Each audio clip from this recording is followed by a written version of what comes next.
各位线上的同修，大家晚安，大家好。时间过得很快哦，一周一次的线上直播，已经过了2年8个月啊，如今已经讲到了120几讲了哦，快讲到130讲了啊。中间呢，我们没有中断过一次啊，可见我们跨国直播团队的用心啊。每一集直播的背后呢，都有台湾啊、新加坡及马来西亚组成的24人的跨国志工团队，大家群策群力，用心的投入。这样一集40分钟左右的这个直播呢，包括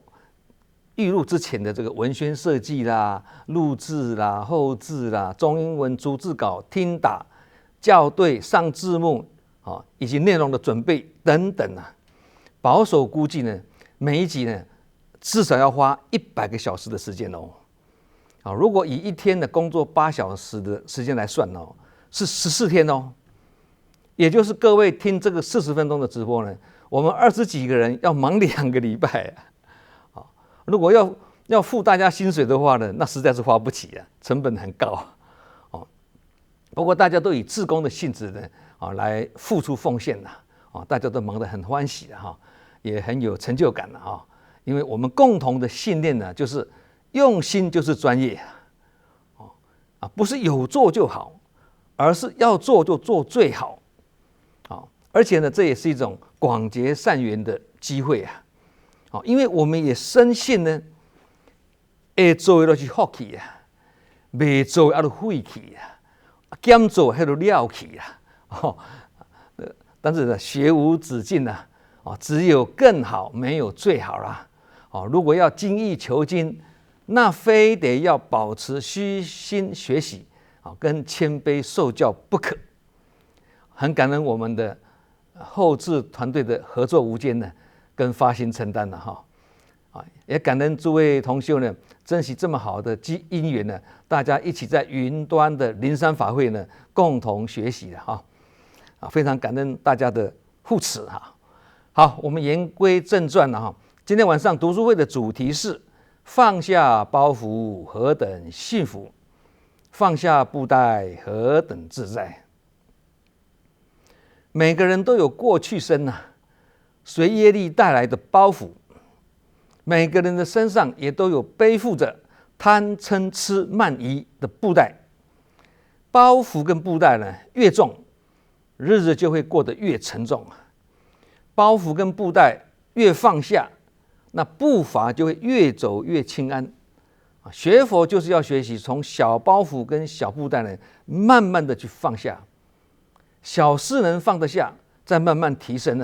终有一天呢，连大事我们都可以看得开小事不做，大事难成什么叫做佛法？用4个字来讲呢，就是因缘果报用另外4个字来讲就是看开放下。用2个字来讲呢，就是布施。用1个字来讲就是舍听起来呢人人易懂但是要做到呢确实不容易舍1分的烦恼就多1分的清净舍1分的财物就多1分的清安放下也是一种舍了，学会舍才是真正的修行所以6度波罗蜜第一个就是布施嘛，就是舍嘛。一旦学会舍，再接下来就要学习放下，就比较容易的啦学习放下也是要有理念因为放下也有分主动跟被动主动放下跟被动放下虽然都是放下，但一个是智慧，一个是无奈所以放下也是要主动，而不是被迫虽然都是放下，但意境全然不同娑婆世界呢是一个堪忍的世界，那为什么要堪忍呢？要忍什么呢？因为人生无常人生是苦不如意之事10之8九所以如果不能忍的话呢，那日子就会很难过要堪忍才会百忍成金，莫忍则安这样日子才会好过了尤其呢夫妻之间或亲子之间呢，朝夕相处啊，近距离的接触啊，那堪忍更是一门必修的功课啊，因为我们很容易看到对方的缺点啊，所以忍也是一种放下的功夫啊，所以我年轻的时候结婚呢，我爸爸就送我4句话了，不说长短少是非，能忍可让事可成，夫妻相忍生百福，世皆容忍天下平啊。这个4句话里面呢，有3句都有忍的。那学佛6度万行里面的忍辱是排在第3位啊，布施、持戒、忍辱嘛，然后紧接着呢，忍辱后面接着什么？是精进，第4个就是精进，意思就是说，碰到不如意或不开心的事情呢，不是要忍而已啊，只有忍还不够啊，或不去计较或看开一切啊，不是这样子而已啊，还要继续保持精进，因为精进也是一种方便法门啊，越是精进呢，才会越早放下包袱，越是狱卒无奈呢，越是跟包袱捆绑一起啊，这样就是苦海无边呐。所以忍辱后面接着就是精进，提醒我们一般人受到忍辱羞辱后面都会捂住就会停下来慢下来嘛，这样反而是更不好，所以精进跟在后面所以为什么叫做6度万行呢？我们学佛讲6度波罗蜜嘛，也就是6度万行嘛。那这个6度万行就是6个方法中呢，每一个方法都要实际去做10000遍，万行就是10000遍那要学习忍辱之后的精进，也是要学习10000遍很多让它成为习惯就会成为我们的人格特质所以不是无奈的忍，也不是消极的忍，而是积极的忍不但忍逆境，还要忍顺境，所以忍是积极的法门换句话说呢，能忍的人就比较能够放下，不能忍的人就比较难放下。举例来讲就好像手上提着重物跟人家聊天呢，一定会越聊越辛苦，因为手会酸。同理心中惦记着心事而过日子，一定会越活越沉重因为心会烦嘛。所以感觉手酸，我们就会自动把手上的东西放下来，太辛苦啦。但是心疲惫了，心烦了，我们却很难把这个心事放下来。为什么？因为我们的身体很容易放下有形的重担，但心灵呢，却很难放下无形的负担。所以才说，可以身体有承担，但不要心灵有负担只要是人呢，就会有累生累世带来的习气跟业障，叫做余习未尽，跟余报未尽也可以余多余的余余就是前世留下来的意思余习跟余报呢，或余业也好就像布袋跟包袱重重的压在我们身上会让我们的生活呢充满烦恼、埋怨、忧愁，而无法清安。那生活不清安就是一种苦在6道轮回里面呢，投胎做人这个人生呢，就是个业报身是来受报的。除非成佛出离6道轮回否则只要是人呢，都要受业报。不管你是倒驾慈航来做人的还是6道轮回来做人的，都一样，只要是人就要受业报但是有人会问那佛陀已经成佛了，为什么也会有受报之事呢？像提婆达多一样要害死佛陀佛陀有时候也会有病痛之时那同理证严上人或一些诸山长老，他们修得这么好，也是会有体弱多病的时候那这个要怎么解释呢？这个就是前世遗留下来的业报，刚刚前面讲的余报未尽，余业未尽，是前世所造的因才会有今世受报的果。这个是自然法则了，没有人可以违逆的照这样讲了，那佛陀跟书山长老或者正言上人这些觉子，跟我们这些凡夫有什么不一样啊？有不一样，最大的不一样在于受报的性质不一样了。同样是在受报，但是性质本质不一样。菩萨虽然还是有余报未尽，但有受报之事，没有受报之苦。他们是透过自己的受报，以这样子的视线来教化众生而凡夫呢，是以业报身来随缘消旧业的。那菩萨为什么没有受报之苦呢？因为他们能将感受令其不生反应。以前的读书会我们也有分享过这句话也就是有受报的现象，但没有受报的反应能让苦报不生反应，那就没有苦啦这个要修行的功夫了得才有办法。其实这也是我们要来学佛的一个目标啦对吧？这个上次我们有讲过，将感受令其不生反应感受跟反应之间也是有微妙的距离。2021年，也就是去年有一天呢，正言上人在跟海外连线温馨交流没多久呢，有一位护理人员呢就进来会客室里面要帮上人打点滴我刚好是坐在最靠近正言上人左边这个位置上人坐这里，我刚好坐这边第一个位置那这位护士呢，在上人的左手上要打点滴嘛，试了半个钟头找不到血管最后呢放弃，再绕到后面去来尝试从右手去找，又找了半个钟头，还好呢，最后呢找到了。就这样呢，点滴打进去至少超过1个钟头我特别去观察正言上人的反应因为我坐在第一个位置，很容易观察发现上人在这个找血管1个多钟头的这个过程里面呢，没有一次转头去看他的手，怎么打这么久打不到会去看一下，没有。针头在手上插进去抽出来，相信是不计其数但上人的脸色是处之泰然，不动声色。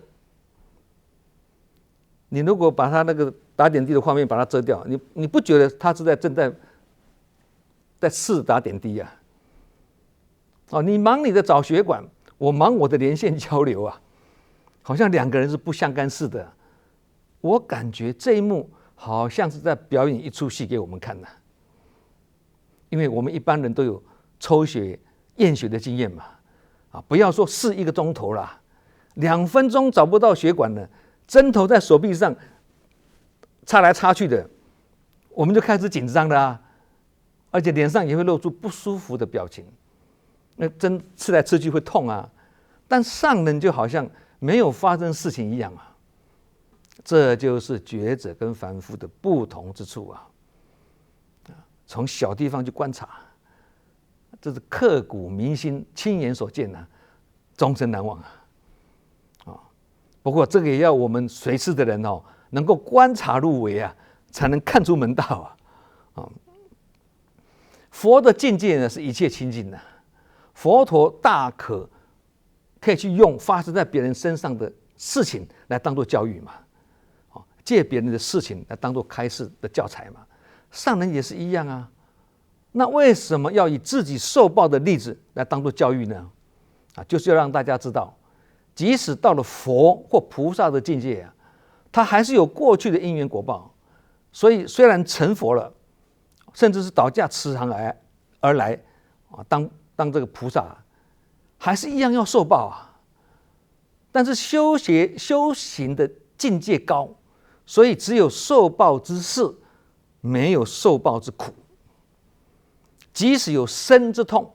也没有心之苦，叫做身病，身体的身身病心不病，痛而不苦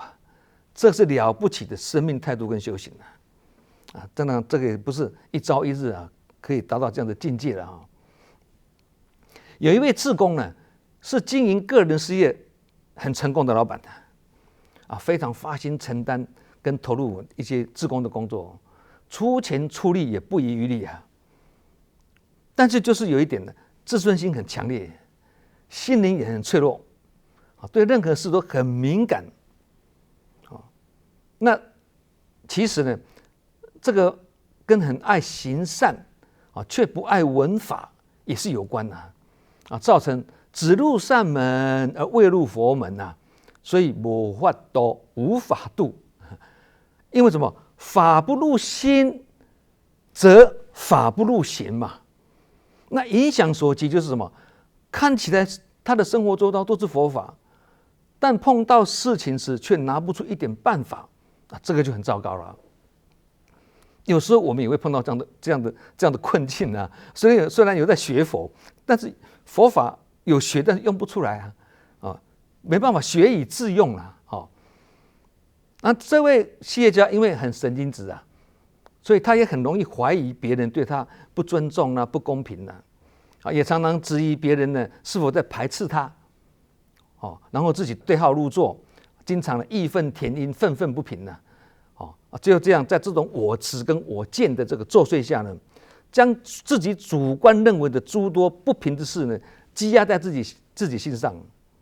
日积月累，时间久了，造成疑心生暗鬼而让自己日益的孤立，并且烦恼缠身了。有一天呢，我跟他对谈我们两个之间也是缘也结得还好啦跟他对谈，结果才惊觉呢，他所认为这么多不公平的事情呢，是从几年以前就开始了，只是他放在心上那些我们看起来是微不足道的小事在他看来都变成大事。我们觉得，这个小事过就算了嘛，他却记在心上，而且不断在复制，并把它放大。这个叫做心小则事大，相反的，心大则事小，跟你的心量、跟你的心念是有关的啦。所以呢，跟他共事的这些志工们长期的包容他、善解他，可是眼见不但没有能力去影响他，而且呢，深受其扰。这些他旁边的志工深受他的这个干扰困扰，纷纷呢离他越渐行渐远而他从此开始呢，也是变本加厉你们不跟我往来，我就独来独往做着只要我喜欢，有什么不可以的善事他也会行善，但是他不问你，他不讨论爱做就做变成这样子。言谈中呢，他自始至终都认为都是别人的错。埋怨别人呢没有体谅他并认为自己是应该获得同情跟同理的受害者那个时候呢，我认为人缘跟时缘都未成熟即使要对他说一些激励的话要一语惊醒梦中人的话，也很担心呢会让他产生压力跟误解认为呢我没有站在他这一边那个时候的氛围是这样子，我必须跟他站在同一边，他才会喜欢的。我如果跟他讲的东西跟他心里所想的不一样的话呢，他可能就会排斥所以呢，我只能倾听他的倾诉，做他的垃圾桶。后来他跟我倾诉完了之后，他也舒服一点但是没有治本，而是治标，因那个因还在心上，还是忘不了我至少呢，让他短暂的倾诉发泄之后呢，至少治标好过没有好过没有治标嘛虽然没有治本后来因缘转变呢，他去国外投资了啦，我们就没有再联络了啦那这是一位事业很成功的老板却有这样的个性所以我们常常学佛讲说无人不是法这样也是值得我们警惕，他也是我们的老师那其实这个例子告诉我们一个道理一边广行善事但是却也同时带着满身烦恼了这个一边做志工一边烦恼，一边修行一边烦恼这叫做美中不足的在禅菩萨啦。也是菩萨，但是在禅菩萨，不是坐禅的禅哦，是什么？是这个纠缠的缠呐，哦，被烦恼纠缠的菩萨了，叫做在禅菩萨了啊，忧悲苦恼缠身的菩萨了。那追根究底的原因就是出在什么？他不懂得随时放下身上的包袱，包袱一直往上扛，造成每天的脚步很沉重，造成心情也是很沉重。拿石头砸自己的脚，听起来好像是很愚蠢的事情啊，但是在现实的生活里面呢，我们却一而再再而三的让这种自找苦吃的事情呢重演，我们也从中落入了烦恼不尽的轮回里面呢，难以出离呀，在这个困境里面呢，在泥沼里面呢没有办法出来，拿石头砸自己的脚呢，不是石头的错啊，而是错在自己啊。石头不会自己跑来砸我们的脚啊，踢到铁板也是一样啊，踢到铁板不是铁板的错，铁板也不会跑来踢我们，是我们自己跑去踢它嘛。对，那烦恼不会自己找上我们啊，就像石头不会自己跑来砸我们的脚，或铁板不会自己跑来踢我们，道理都是一样啊，都是我们自己去找它，而且错用了它。所谓庸人自扰，自寻烦恼，就这样子啊。不如意或不开心的事，我们如果越是在意它呢，它就像婴儿一样哦，你越照顾它呢，它就越长越大。同理啊，烦恼的事情呢，我们越想它，我们就越烦恼；痛苦的事情，我们越想它，我们就越痛苦。同理，愉快的事情呢，我们越想它，我们就越愉快啊。想到就很开心了啊，虽然还没有到，但是想到就很开心了。盼望的事情也是一样啊，盼望的事情，我们越是想它呢，我们就会越充满了期待跟希望啊。万法唯心造，就是这个道理。一个人如果执着，就会让自己背着莫须有的重担，而让脚步沉重。所以要学习放下我执跟我见的这个包袱跟布袋，才会让我们身心的轻安自在。因为身上没有负担，会比较轻安呐。有负担的话，就没办法轻安呐。那不管别人脸色难看的脸色或不好的言行，是出于什么样子的心态跟动机呢？不要去管这些事情。我们一旦看到了或听到了，看看就好，听听就好，不要放在心上。这样叫做处事无心呐。并且安忍不动这个我们常常也提到嘛哈，这任何境界就不会在我们的心海中呢起波浪这样心如止水也是一种淡定的功夫啊。那要做到这样子，就要有能力脱钩。相反的，看到别人难看的脸色或言行不管别人是有心还是无意啊，如果自己先去对号入座，甚至念念不忘这个就是本来应该脱钩的事情呢，却自行去把它挂钩起来当然不尽的烦恼也就自动的挂住了嘛。道理是这样子嘛。所以人生呢，就好像一列行进间的火车，我们都看过火车嘛，对，需要的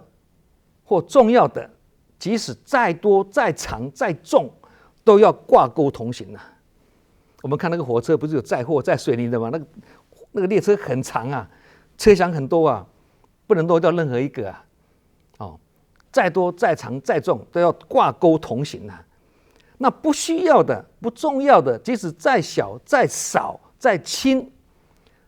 都要脱钩放行，放掉，不要把它挂在一起。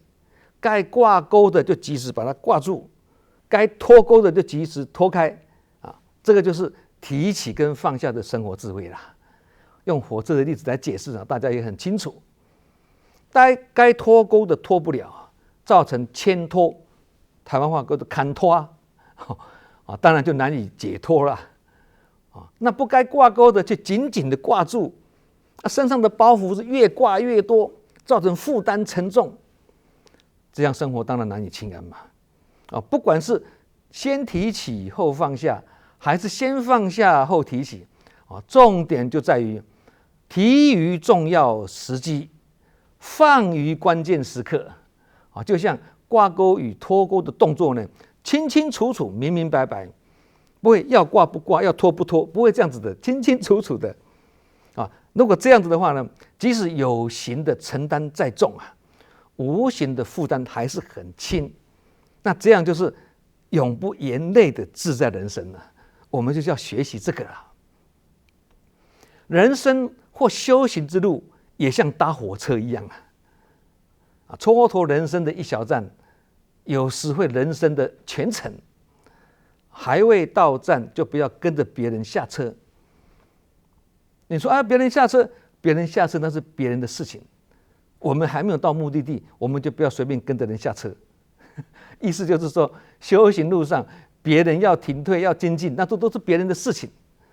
我们不要受他影响。他精进我们可以受他影响，跟他学了他要停退我们就不要被他影响了别人说错做错那是别人的业嘛，我们如果受他影响而难过痛苦，那就变成我们的业，两个人变成共业，这样就是大事不妙了，大事就大条了。上了火车，不把行李放在行李架上面，而是自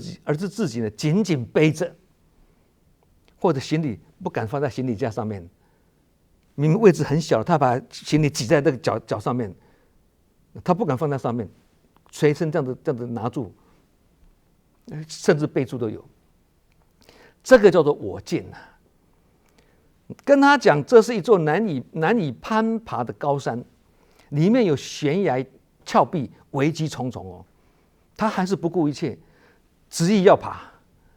然后让自己陷入危险的境地之中。这个叫做我执啦，够紧的。我们生活周遭就可以看见我见跟我执的人包括我们自己如果我们反观自照的话，我们也常常是这样，凡夫习气改不了举个例子来讲，有些人是儿孙成群但却时时刻刻要插手家里的大小事情不但给人困扰，更令自己烦恼，也让原本可以安享余年的逍遥自在变成俗世缠身，跟晚辈们屡生意见冲突，管太多那令自己埋怨不断，痛苦万分这个就是没办法把包袱放下的人本来可以很清安，可是你让自己这么沉重，还不是自己造成的。那也有一种人是这样的你跟他提醒说很多人曾经像你这样做而导致失败的这个收场你最好冷静参考一下别人的失败的经验。你这样跟他讲，他还是执意不听，还虽千万人吾往矣很勇猛直到付出惨痛的代价才幡然悔悟但为时已晚了。迷者只重视成功的果，智者是重视成功的因。凡夫是头痛医头，脚痛医脚智者是找出病因对症下药所以佛法讲菩萨为因，凡夫为果就是这个道理嘛。菩萨是在因上面的下功夫凡夫是在果上面的做计较差在这里有一句成语也是充满了智慧4个字，但是做得到的话，也是一种很厉害的功夫叫做什么？防微杜渐什么意思防范未然，有备无患听起来好像好像很容易嘛，对不对？常常在听嘛，防范未然，有备无患言简意赅用词很平淡意义很深远防微杜渐，也就是说，在不正确的知见观念或不正确的观念萌芽阶段就预先加以制止，不让它发展，不让它发生，叫做什么？不怕念起，只怕觉迟的意思杂念恶念一起，正觉马上跟着起，这样子。那才不会让自己陷入失败跟危机之中啊。就好像电脑的防毒软件跟防火墙一样嘛，我们的电脑都要有防毒软件避免的这个电脑宕机道理也是一样嘛，做在之前而不是之后。所以防微杜渐呢是很重要的行事观念有这样子的正确的观念，才有可能在关键时刻呢急中生智，悬崖勒马，紧急刹车，不让遗憾的事情发生。其实这个不是靠天赋靠后天的培养、养成跟修炼，不会难的，但是要有方法。什么方法？学习亲近善事，修炼正法。以前我们也提到过了，但是用的地方不一样。放诸四海皆准，这两个方法意思就是说，一边靠善知识，一边靠自己的正念，意思是这样子的。要有贵人，善知识就是贵人嘛，要有贵人就要入人群去广结善缘。要有正念，就要入经藏去增长智慧深入经藏，智慧如海嘛。所以一个是外行，一个是内修，两个双轨并行，叫做修行。修于内，行于外嘛。而这种修炼跟学习的过程呢，更需要有配套办法，配套的措施，叫做什么？谦卑跟虚心来做后盾因为谦卑跟虚心的人呢，才会有反躬自省的能力。能反躬自省的人会自我检讨，因为他深深了解的，检讨别人不会让自己进步了，只有检讨自己才会让自己进步了。所以不是去要求别人，而要求自己；不是去检讨别人，检讨自己。以前我们有讲过一句话了：以责人之心责己，就会少过失。以恕己之心来恕人，就能保情谊，也是这样的道理的。所以呢，人生中的偶然，有时候会成为我们一生中的必然如果不懂得亲近善事、修炼正法，在重要关键时刻呢，缺少贵人的相助，也无法及时提起正念去拨乱反正。这样的话，很可能一切的努力终归枉然造成一生了然了连台湾话是这样子讲所以如果我们从失败跟挫折中呢，去得到教训，而让自己东山再起这个还算幸运还可以东山再起，这个算幸运。因为人生最大的学习是被逆境狠狠的一击嘛，这也是好事一桩不过要注意的是什么？万一这种失败跟挫折是万劫不复怎么办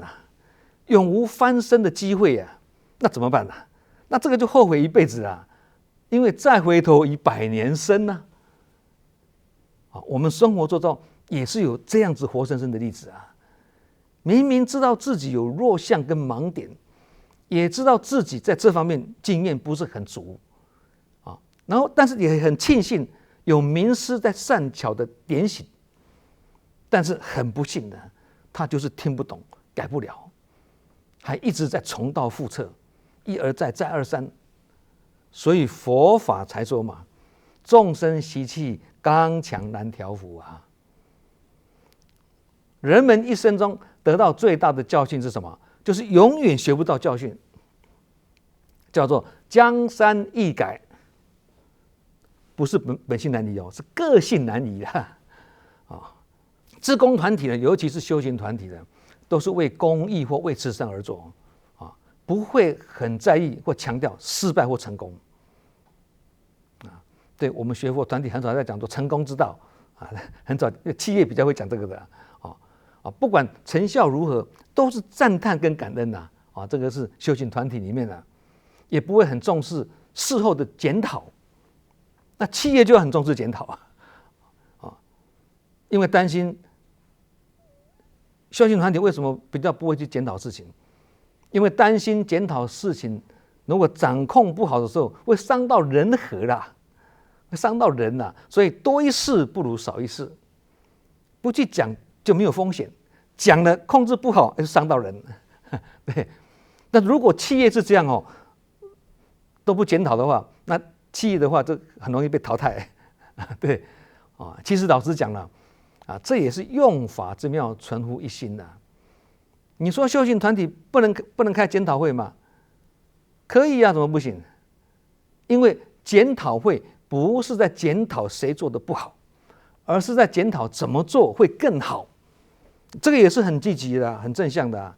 所以有什么好敏感或担心的？所以在志工团体里面呢，在别人未行动之前呢，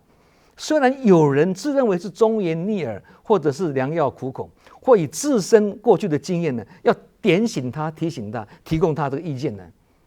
却很容易呢被对方误解为你都没有在祝福我啊，我还没有做之前，你就一直在那边危言耸听啊，这个不行，那个不对啊，这样不好。好像叫我意思不要做的意思啦，所以做志工不必讲太多，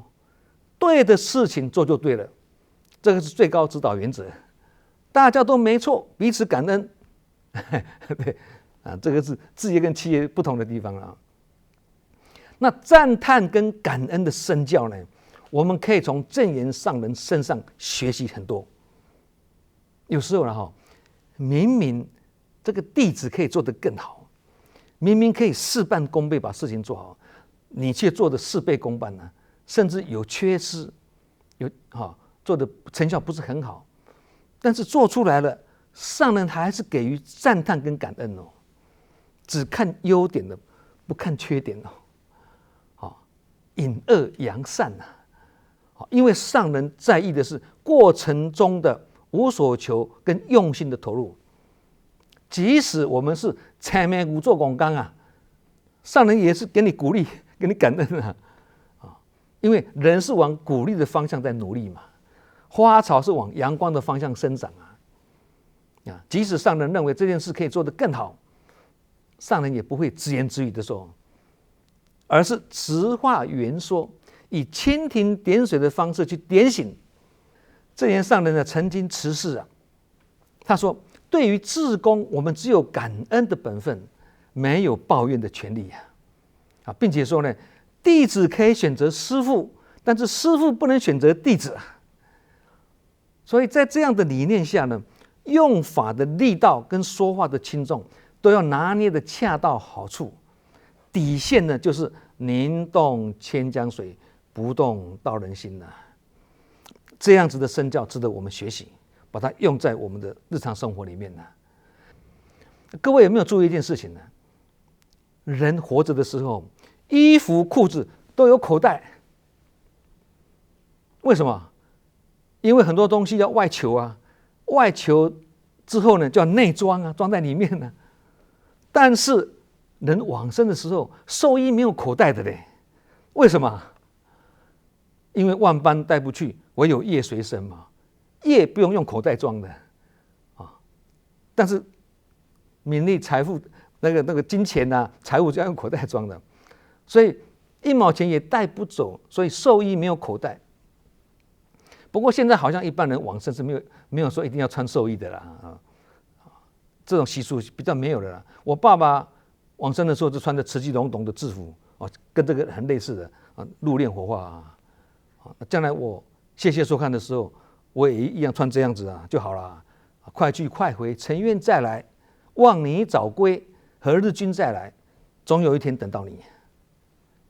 那婴儿出生的时候呢，2个拳头是紧握的嘛，哇靠啊，生出来的时候就喊哇靠哇靠哇靠啊，因为开始要掌握了，掌握什么？权力、名望、地位、财富，通通都要掌握，所以拳头握得很紧。但是死的时候2手是摊开的，为什么？因为来也空空，去也空空，生不带来，死不带去，最后除了业力不空之外呢，一切皆空。你被迫必须放下布袋，放下包袱。所以迷者是苦中作乐了，觉者是苦中说法。苦中作乐就是只图眼前享受，以为可以借酒消愁，结果是苦酒满杯啊，愁更愁啊。包袱不但没有放下，反而越提越重啊，造成苦上加苦啊。就像火车头虽然卖力前进啊，但却很吃力的拖了一些不该拖的车厢，而该挂钩的车厢却反而全部脱钩了啦，没有挂钩，没有挂住了。也就是该提的没有提起，不该提的呢却提了一堆，该放的没有放下，不该放的却轻言放弃，不是放下是放弃啊，这就是本末倒置的人生啊！啊，当然得不到幸福跟自在，啊，这个当然得不到幸福跟自在了。想要幸福就要放下包袱，想要自在就要放下布袋。好，我们今天晚上的连线直播就讲到这里啊！我们祝福各位啊，人人都能够放下包袱，何等幸福；放下布袋，何等自在。啊，祝福各位福慧双修，法喜充满。我们下周同一时间再见。